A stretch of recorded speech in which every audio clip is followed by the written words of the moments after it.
प्रभु यीशु मसीह हम सबके साथ बना रहे।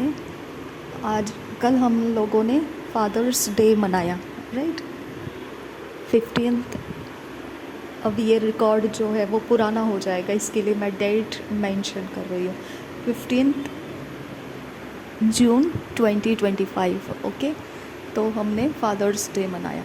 एक्चुअली क्योंकि मेरा यही टॉपिक चल रहा है अभी बाइबल स्टडी का, मैंने इतने सारे रिकॉर्डिंग और कम्युनिटी पोस्ट में 6th डे 5th डे ये आप देखेंगे वहाँ से यही टॉपिक को मिल रहा है, तो मैंने आपको ये भी ऐड करके अभी बता देना है, क्योंकि ये भी एक ज़रूरी बात है जो हमको शरीर के बारे में समझना है। जब आपको अब पता चल गया है, मैंने पिछले रिकॉर्डिंग में बता दिया है आपको कि शरीर का कैसा परमेश्वर ने अरेंजमेंट्स रखा है। एक कंप्लीट मैन बनाया जो मिट्टी का पुतला था, एडम। ओके, और एडम के फसली में से, रिब्स में से एक रिब निकालकर, उसने फसली निकालकर हवा को बनाया। उस रिब के साथ उसने आदम का ही मांस लेकर उसको बनाया है। ठीक है, तो इसके मतलब क्या है? आदम का सब डिवीज़न में हवा है, तो आदम मेन है, अब हवा उसकी सब डिवीज़न है। तो आदम का मिट्टी के साथ कनेक्शन है, लेकिन हवा का आदम के अंदर के अवस्था के साथ कनेक्शन है।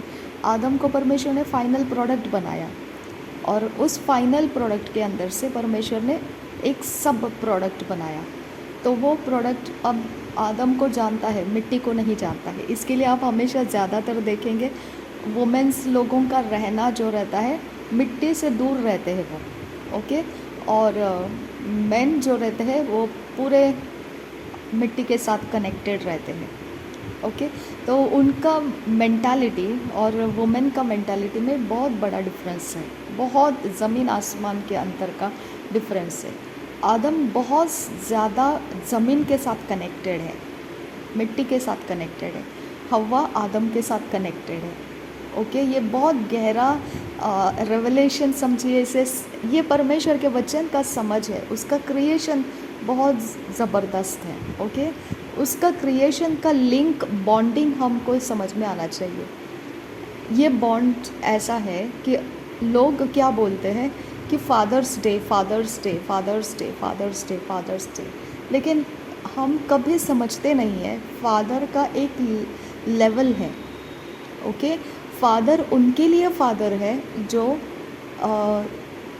बच्चों से लेकर जवान तक है, उनके लिए वो फादर है। ओके, और एडम को छोटा बच्चा नहीं बनाया था, एडम को कंप्लीट मैन बनाया था। जब इंसान मैन बन जाता है तो वो छोटे बच्चे से जवान बच्चों तक वो फादर का लेवल ले सकता है, जब वो मैन के कंप्लीट फॉर्मेशन में आ जाता है। एक छोटा पैदा हुआ, अगर एक बेटा है तो वो बेटा पैदा हो गया तो वो एक छोटा जन्मा हुआ शिशु है, बच्चा है। वो बच्चे के फॉर्म में है, वो बढ़ता जाएगा, ग्रो होता जाएगा और एक कंप्लीट मैन के फॉर्म में आएगा। अब ये एक रहता है कि एडोलसेंट एक एज रहता है, ये एडोलसेंट का एज मैन को फॉर्म किया है ऐसा नहीं है, वो डेवलपमेंट में है। जो कंप्लीट ग्रो होता है वो एक एज रहता है, उस एज में उस बॉडी का कंप्लीट फिगरिंग जो रहेगा, वो कंप्लीट स्ट्रक्चर जो रहेगा, वो मैन फॉर्म में आ जाता है कंप्लीट। ओके, तो उसमें कोई बढ़ोतरी नहीं होती है, उसमें उल्टा उसके बाद में घटते जाएगा सब कुछ, क्योंकि उसका कंप्लीट फॉर्मेशन होने के बाद क्या हो जाता है, उसके अंदर कोई ग्रोथ नहीं रहती है, तो वो डिग्रेड में होने लगता है, क्योंकि हम लोग उसको कंप्लीट फॉर्म में आने के बाद इस्तेमाल करते हैं, है ना। हमारी एनर्जी, हमारा स्ट्रेंथ, हमारा सब कुछ उसके अंदर यूज़ होता जाता है, तो हमारे बॉडी के अंदर से उतना घटता जाता है, हम कम्प्लीटली माइनस में जाते हैं, इसीलिए बुढ़ापा आता है। ओके, तो अब यहाँ पे हमको एक बात को समझना है कि मैन जब कंप्लीट फॉर्म में आता है, एडोलसेंट में डेवलपमेंट शुरू होता है, मैन की तरफ ग्रो होना शुरू होता है, यानी कि यूथ तक आने के बाद, एडोलसेंट के बाद यूथ ये आता है एज। तो यूथ में आने तक भी वो डेवलपमेंट में, अंडर डेवलपमेंट रहता है, लेकिन नियर जा रहा होता है, एक मैन के कंप्लीट फॉर्म में आने के नज़दीक जा रहा होता है वो उम्र। ओके, तो ये मैन जब कंप्लीट फॉर्म हुआ, इंसान जो मैन के कंप्लीट फॉर्म में आ चुका है, वो फॉर्म में एडम को परमेश्वर ने बनाया हुआ था। वो बच्चे के फॉर्म में नहीं था, वो कंप्लीट मैन के फॉर्म में था। और वुमेन को जब छोटी बच्ची होती है, जन्म लिया, तो हम बोलते हैं एक नया जन्मा शिशु जो है वो बेटी के रूप में जन्म लिया। ओके, तो उसका बेटी होना और उसके बाद वो अपने उम्र के हिसाब से जब बढ़ती जाती है, तो उसके जीवन में जब बढ़ते बढ़ते वो कंप्लीट वुमेन फॉर्म में आती है। ओके, वुमेन फॉर्म में आने के वक्त में उसके बॉडी का स्ट्रक्चर चेंज होता जाता है, लेकिन जब वो कंप्लीट बॉडी उसका वुमेन का कंप्लीशन में आ जाता है, वुमेन कॉल आउट कर सकते हैं हम उसको, इस प्रकार के बॉडी फॉर्म में आ जाता है, तब वो यूथ ही रहती है जब तक वो मैरिज नहीं करती है। ओके, तो यूथ तक वो ठीक है, लेकिन जैसे ही वो मैरिज करती है वो वुमेन फॉर्म में आ जाती है। ओके, तो मैन जैसे यूथ में जब तक है, जब वो मैरिज कर लेता है तो वो मैन फॉर्म में आ जाता है। ओके, तो मैन और वुमेन मैरिज फॉर्म में आने के बाद में, मतलब तब तक वो यूथ फॉर्म में रहते हैं। जब तक अगर आप 40 इयर्स के 80 इयर्स के भी हो जाओ और अनमैरिड है, तो आप फिर भी यूथ ही कहलाओगे, क्योंकि आपका मैरिज का रिलेशनशिप डिसाइड करता है कि आप मैन और वुमेन हो। ओके, तो मैरिज तक आपको वो कॉल आउट नहीं किया जा सकता है कि आप मैन और वुमेन हैं। ओके, तो मैरिज हो गया तो वहाँ आपका रिलेशनशिप ये बना देता है आपको कि वो आप मैन हो और आप वुमेन हो। ठीक है, परमेश्वर ने मैन और वुमेन को इस तरह से क्यों बनाया? जब बनाया था तब तो उनका रिलेशनशिप एस्टैब्लिश नहीं हुआ था, लेकिन यीशु मसीह ने क्या बोला, अगर तुमने अपने सोच में भी किसी स्त्री की नग्नता को देख लिया तो तुम क्या हो जाओगे? तुमने एडल्ट्री कर लिया, व्यभिचार कर लिया। ओके, तो शरीर संबंध करने की ज़रूरत नहीं है, सिर्फ दिमाग में सोचने से ही तुमने शरीर संबंध उस इंसान से कर लिया। ओके, तो ये तरह से परमेश्वर यहाँ पे आदम के बारे में दिखाता है। आदम ने हवा को देखते ही वो सब बोल दिया जो वो शरीर संबंध से कनेक्टेड था। ओके, अब यहाँ पे आपका और एक बात ध्यान आता है कि परमेश्वर आदम ने क्या बोला कि माता और पिता से अलग हो जाएगा। तो मतलब वो आने वाले भविष्य के बारे में ऑलरेडी देख चुका था। माता पिता तो आदम और हवा को था नहीं, है ना। तो फिर आदम और हवा तो एक सिर्फ क्रिएशन था, लेकिन माता और पिता अभी तक नहीं आए थे। माता और पिता कौन होंगे? जो बच्चे जन्मेंगे उनको माता और पिता कहा जाएगा। वो जब फुल फॉर्म मैन में आ जाएंगे, फुल फॉर्म वुमेन में आ जाएंगे, वो यूथ के डेस्टिनी में रहते हुए, तभी जब उनका मैरिज हो जाएगा तो वो मैन और वुमेन कहलाएंगे। तब तक के लिए वो यूथ ही कहलाएंगे। ओके, तो इस तरह से हम लोगों को समझ में आना चाहिए कि परमेश्वर का वो दर्शन था कि आदम ने उसके अंदर से ही देख लिया कि वो उसके कैसे इस्तेमाल करने वाला है और वो क्या होने वाला है, माता पिता से कैसे वो अलग होने वाला है, ये सब वो उस जगह पर बोल देता है। ओके, यहाँ और भी एक बात है, माता पिता से वो अलग होगा, इसका मतलब क्या है कि माता और पिता ने उसको जन्म दिया, बेटा और बेटी को, लेकिन जब वो लोगों का मैरिज हो जाता है तो माता पिता का काम जो जन्म देना है अब ये दोनों करेंगे, मैन और वुमेन। ओके, तो यहाँ पे फिर माता पिता का उनको कंटिन्यूएशन के लिए, जनरेशन बिल्ड के लिए उनका इस्तेमाल होगा। तो अब उनको माता पिता को पीछे छोड़ना पड़ेगा, यानी उन्होंने माता पिता का इस्तेमाल नहीं करना है। माता पिता को छोड़कर माता पिता के अलग दो मैन और वुमेन, अब वो खुद माता पिता बनने के लिए रेडी हो गए हैं। ओके, तो इसके लिए उनका पास्ट जनरेशन माता पिता का वो छोड़कर नेक्स्ट जनरेशन के लिए वो तैयार हो जाते हैं। ठीक है, अब यहाँ पर ये तो हो गया मम्मी डैडी के बारे में, मम्मी पापा के बारे में, लेकिन अब यहाँ पे दूसरी बात जो हम कर रहे हैं वो मैन और वुमेन की बात कर रहे हैं। मुझे यहाँ पे ना ये बात खोल कर लाना बहुत ज़रूरी है। ओके, क्योंकि ना यूथ को समझना ज़रूरी है यूथ वहाँ तक यूथ है जब तक वो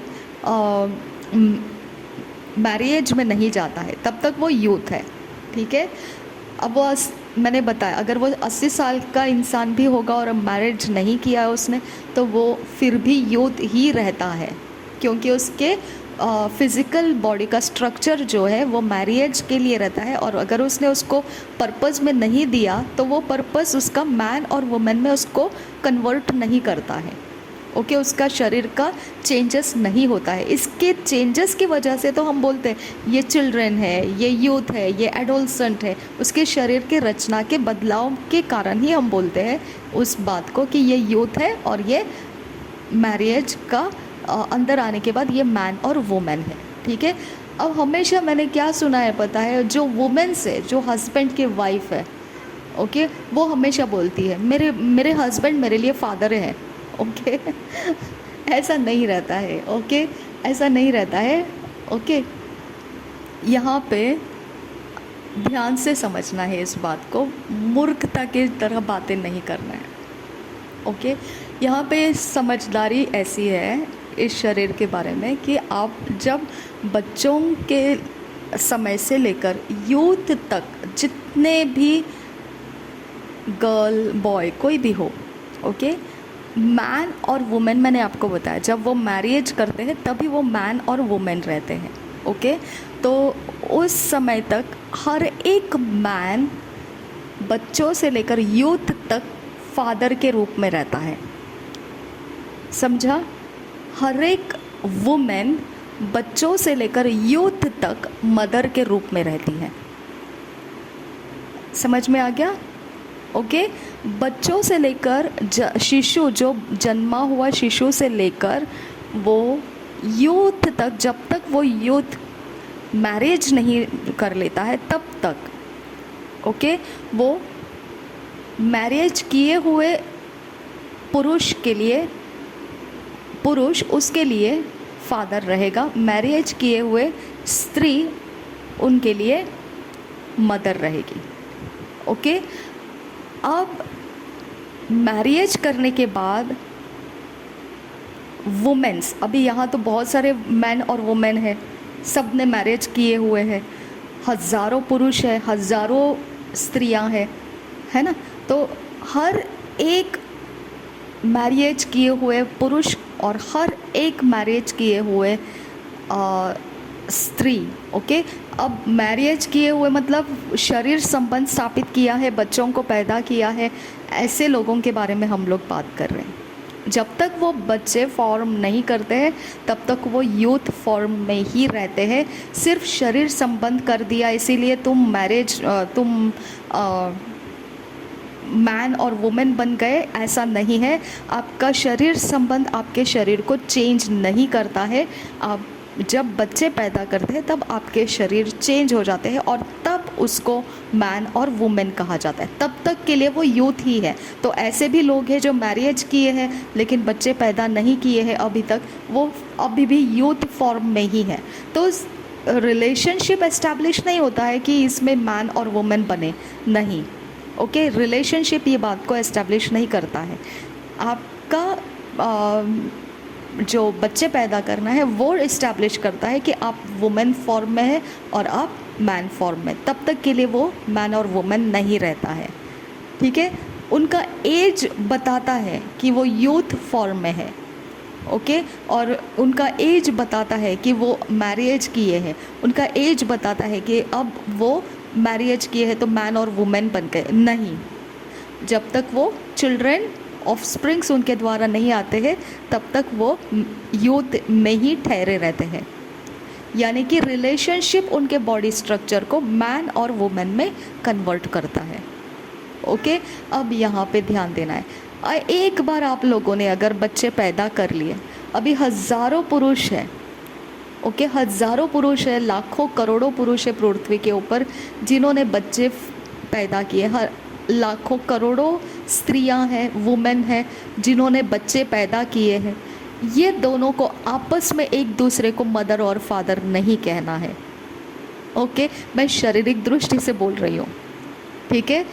आप इसको वो टीचिंग में मत लेकर जाओ कि यीशु ने ये कहा था, वो नहीं, मैं उस वो ये ज़रा भी मैं उसके अंदर से नहीं बता रही हूँ, ये परमेश्वर का क्रिएशन मैं बता रही हूँ। ओके, अब ये पुरुष कभी भी अपने वाइफ को ये ना कहे कि तू मेरी मदर है, और ये मदर कभी भी अपने हस्बैंड को ये ना कहे तू मेरे फादर है, कभी नहीं। ओके, यहाँ पे वो ब्रोकननेस लाना है, ब्रेकअप करना है यहाँ पर। वहाँ आदम ने बोला है माता और पिता को छोड़ दूंगा, समझा आपको, यानी शरीर अब डिपार्ट होता है, तब तक माता और पिता से यूथ कनेक्टेड रहते हैं जब तक वो बच्चे पैदा नहीं करते हैं। ओके, जैसे ही वो बच्चे पैदा कर दिए उनके शरीर का एटमॉस्फेयर ब्रेक हो जाता है, वहाँ वो एक ऑरा ब्रेक हो जाता है, एक कंडीशन ब्रेक हो जाता है, एक बहुत बड़ा वहाँ पर एक बैरियर आ जाता है, जहाँ पर जैसे एक इंसान मर गया, शरीर को पृथ्वी पर छोड़ा, लेकिन उसका स्पिरिट सोल अलग हो गया। वो ब्रेकअप, वो टूटना एक्चुअल में मैरिज के बाद, बच्चे पैदा करने के बाद होता है। समझा आपको? जब तक हस्बैंड और वाइफ मैरिज में है लेकिन बच्चे पैदा नहीं किए, तब भी वो यूथ है और वो अपने माता पिता के साथ उस पूरे एनवलप के अंदर है, कैप्सूल के अंदर है, जो उन्होंने गर्भ में से बाहर निकलते वक्त माता पिता के संगम के समय से लेकर वो उस गर्भ के अंदर आने के बाद, वो जन्म लेने के बाद, वो शादी करने तक बच्चे पैदा नहीं करता है, तब तक वो उस कैप्सूल के अंदर रहता है जो उसने उस समय से शुरुआत किया है, उनके कंसेप्शन उनके माता पिता के अंदर से, तब से वो उस कैप्सूल के अंदर रहता है। ओके, तो वो स्त्री, वो पुरुष जो मैरिज किया है और अभी तक बच्चे नहीं पैदा किए, वो अब भी यूथ है, क्योंकि वो माता और पिता के कैप्सूल के अंदर है, एनवलप के अंदर है। जो स्त्री है वो उसके माता पिता के कैप्सूल के अंदर ही अभी भी है, और जो जैसे ककुन बोलते हैं ना, ककुन फॉर्मेशन, उसके ऊपर का कवच टूटना चाहिए, वो नहीं टूटता है।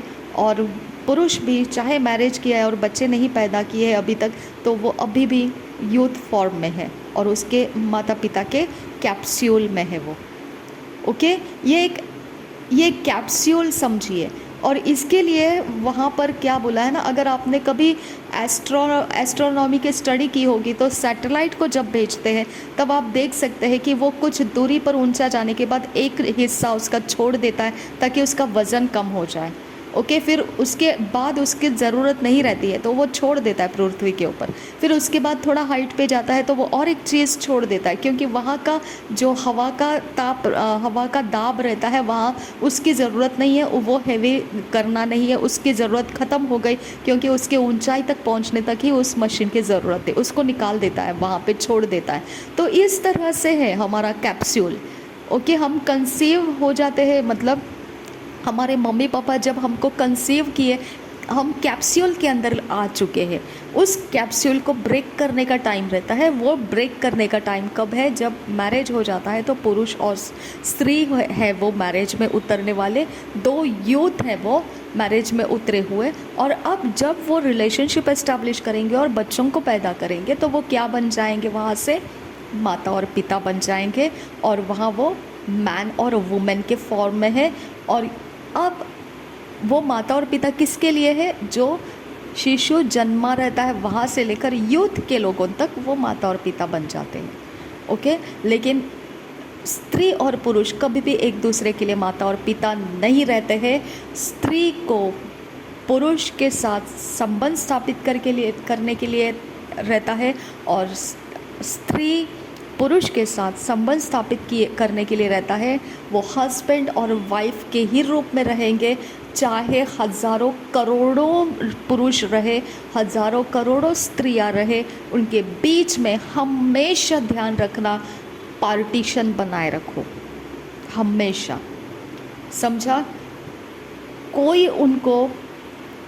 कोई स्त्री ये बहाना ना मारे कि वो इंसान तो मेरे पिता के जैसा है, वो पिता के जैसा इसीलिए है क्योंकि उसको पिता का चरित्र परमेश्वर की ओर से ऑलरेडी बाय बर्थ उसका क्रिएशन का पर्पस है। वो पिता की तरह इस पृथ्वी के ऊपर राज्य करना है। ओके और वुमेन के अंदर मदर का कैरेक्टर आता है क्योंकि वो उसका क्रिएशन वैसा परमेश्वर ने पृथ्वी के ऊपर राज्य करने के लिए दिया है। ओके तो इसके लिए वो देखिए, अगर आप पापा के लिए भूखे हैं, आपको पापा का प्यार चाहिए, आपको पापा का लव चाहिए, आप पापा के प्यार के लिए भूखे हैं, अब कोई भी पुरुष को पकड़ के ये मत बोलो ये मेरे पापा के जैसे, shut up, shut up. Okay आपका पापा परमेश्वर को पकड़िए। ओके बोल नहीं सकते, वो शरीर आपका इस्तेमाल कर लेगा, वो पुरुष या वो स्त्री उस पुरुष को इस्तेमाल कर लेगी। ओके क्योंकि उनके बीच में अभी सिर्फ और सिर्फ बच्चे पैदा करने वाला संबंध ही एस्टैब्लिश होता है। अगर एक मैरिड बच्चे पैदा किया हुआ आदमी मैन दूसरे औरत जिसने मैरिज किया है, बच्चे पैदा किए हैं और उस औरत के साथ फ्रेंडशिप में है, 99.9% नहीं 100%, अगर उन्होंने थोड़ी भी ढिलाई कर दी वो रिलेशनशिप एस्टैब्लिश कर देंगे। इसके लिए यूथ लोगों को, हर बॉय यूथ और गर्ल यूथ पार्टीशन में रहना पड़ता है। हम लोग वो कगार पर रहते हैं, अगर हमने थोड़ा भी दिमाग को ढीला छोड़ दिया हम बच्चे पैदा कर देंगे। ओके और हर पुरुष और हर एक स्त्री मैरिज करके बच्चे पैदा किए हुए हैं, तो दूसरे स्त्री और पुरुषों के बीच में हर एक स्त्री और पुरुष ने पार्टीशन रखना है, ब्रेकअप रखना है। ओके उनके बॉडी के साथ कोई खिलवाड़ नहीं करना है, कोई खिलवाड़ नहीं, क्योंकि वो ऐसा रहता है ना कि आपको मज़े तो बहुत आता है कि हाँ ये मेरा दोस्त है, ये मेरा भाई है, नहीं, आपको इतना बड़ा ब्रेक रखना है उन ऐसे दोनों लोगों ने अपने बीच में कि काम से काम रखो। ओके आपका बहुत ब्रॉड माइंड वहाँ पर काम नहीं करेगा, मैरिज डिस्ट्रक्ट कर देगा, एक दूसरे को भटका देगा। आप किसी को दोष नहीं दे सकते क्योंकि ये रिलेशनशिप के लिए ही रहता है मैन और वुमेन। और अगर आप उनको दोस्त मानते हैं, आप उनको भाई मानते हैं, आप इनको नहीं बनता है, वो कुछ भी नहीं बनता है। आपको एक बाउंड्री डालना पड़ता है। ओके एक लिमिट डालना पड़ता है कि बॉस यहाँ से यहाँ तक ही तेरा लिमिट है, इससे आगे नहीं जाना है। ओके स्त्री और पुरुष को हमेशा, और यूथ बने हुए जो लड़का लड़की है उनको हमेशा ये बाउंड्री में चलना चाहिए कि तू तेरी जगह तक ठीक है, मैं अपने जगह में ठीक हूँ। ओके किसी का ज़्यादा आप क्लोज़ नहीं जाना है। और स्त्री ने कभी भी पुरुष को ये नहीं बोलना है कि तू मेरा फादर है, पुरुष ने कभी भी स्त्री को ये नहीं बोलना है तू मेरी मदर है। कभी मत बोलो ऐसा, मूर्खता है वो। स्त्री बच्चे पैदा करने के लिए पुरुष के पास रह सकती है, पुरुष बच्चे पैदा करने के लिए स्त्री के पास रह सकता है। वो मैरिज करे ना करे, वो अगर साथ में है तो उनका एक ही मकसद रहता है कि वो बच्चे पैदा करे। ओके फिर वो चाहे बच्चे पैदा करे या ना करे, लेकिन वो रिलेशनशिप एस्टैब्लिश करना इतना ही उनके अंदर का मकसद रहता है। वो कभी एक दूसरे के फ्रेंड नहीं बन सकते हैं, वो कभी एक दूसरे के माता पिता नहीं बनेंगे, और वो कभी भी अपने अंदर कब क्या घूम जाएगा और क्या कर बैठेंगे बोल नहीं सकते हैं। ओके इसके लिए हम लोगों को पार्टीशन में रहना ज़रूरी रहता है। इसीलिए हम लोगों को बाउंड्री में रहना, लिमिट में रहना, इंसल्ट नहीं है वो। ओके वो इंसल्ट नहीं है, वो हमने खुद होके रेस्पेक्ट है वो। ओके वो आदर है। हमने खुद होके यूथ को यूथ के ही लिमिट में रख देना है, और पुरुष को स्त्री को अपने अपने लिमिट में ही रहना है। यूथ गर्ल एंड बॉय को अपने अपने लिमिट में रहना है। वो अलग बात है कि आप खुद होके ब्रॉड माइंड दिखाना चाहते हैं, तो ब्रॉड माइंड नहीं दिखा रहे, आप अपने अंदर की अभिलाषा को थोड़ा फ्री रखना चाहते हैं। इसके अलावा ये होता है ना कि कोई फॉर्निकेट करता है, यानी दूर से सिर्फ नज़रें भिड़ाते रहता है ना, दूर से। लेकिन कुछ ऐसे होते हैं कि जो शेक हैंड करने तक आ जाते हैं, है ना, और कुछ ऐसे होते हैं कि सीधा घुमाने लेकर जाते हैं, है ना, लॉन्ग ट्रिप पर लेकर जाते हैं, राइट। तो इस तरह के फॉर्निकेशन या ये ऐसा भी मत करो। करना है वो आपकी मर्ज़ी है। ब्रॉड माइंड कहते हो वो लोग उसे ब्रॉड माइंड कहते हैं, लेकिन वो ब्रॉड माइंड नहीं रहती है। वो हमारे अंदर का सेटिस्फाई करने के लिए ये एक छोटे छोटे ऐसे नाम देते हैं। वो बेस्ट फ्रेंड है, वो भाई है, वो ये है, वो ऐसा कुछ नहीं है। अंडर द ग्राउंड वो उसका कुछ अलग ही फॉर्मेशन हो रहा है। ओके, वो अलग कोई चीज़ों में सेटिस्फाई करता है हमको।